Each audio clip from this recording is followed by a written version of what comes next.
ಭಾರತ ದೇಶದಲ್ಲೇನೆ ಅಲ್ಲ, ಪ್ರಪಂಚದಲ್ಲೇನೆ most polluted city ಯಾವ್ದು ಗೊತ್ತಾ?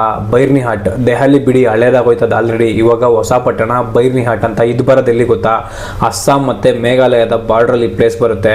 WHO ಪ್ರಕಾರ ರಿಪೋರ್ಟ್ ಬಿಟ್ಟಿರೋದ್ರಲ್ಲಿ ನಾರ್ಮಲ್ ಆಗಿ ಪೊಲ್ಯೂಷನ್ ಏನಿರುತ್ತೆ ಅದಕ್ಕಿಂತ 20 ರಿಂದ 25 ಪಟ್ಟು ಹೆಚ್ಚು ಪೊಲ್ಯೂಷನ್ ಆ ಸಿಟಿಯಲ್ಲಿ ಆಗ್ತಿದೆ ಅಂತ ಹೇಳ್ತಿದ್ದಾರೆ. ಅಲ್ಲಿನ ವಾಯು ಮಾಲಿನ್ಯದಿಂದ ಅಲ್ಲಿನ ಲೋಕಲ್ ಜನಗಳಿಗೆ, ಶಾಲಾ ಮಕ್ಕಳುಗಳಿಗೆ ಆಗ್ತಿರೋ ಎಫೆಕ್ಟ್ ಏನ್ ಗೊತ್ತಾ?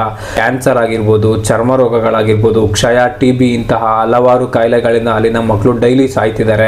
ಬೆಳೆಯುವಂತಹ ತರಕಾರಿಗಳನ್ನ ಅವ್ರು ಸ್ವಂತ ತಿನ್ನೋದಕ್ಕೆ ಆಗ್ತಾ ಇಲ್ಲ. ಪ್ರತಿ ಬಾರಿ ತೊಳೆದು ತಿನ್ನೋಂತಹ ಪರಿಸ್ಥಿತಿ ಬಂದಿದೆ.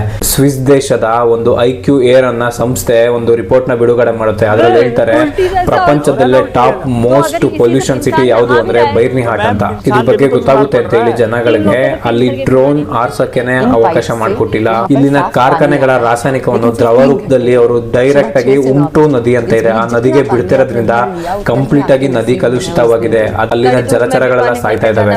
ಅಲ್ಲಿನ ಅಸ್ಸಾಂ ಸರ್ಕಾರ ಹೇಳುತ್ತೆ ಮೇಘಾಲಯದ ಕಡೆಯಿಂದ ಬರ್ತಿರೋ ಪೊಲ್ಯೂಷನ್ ಇಂದ ನಮ್ ಸಿಟಿ ಹಾಳಾಗ್ತಾ ಇದೆ ಅಂತ ಹೇಳ್ತಾರೆ.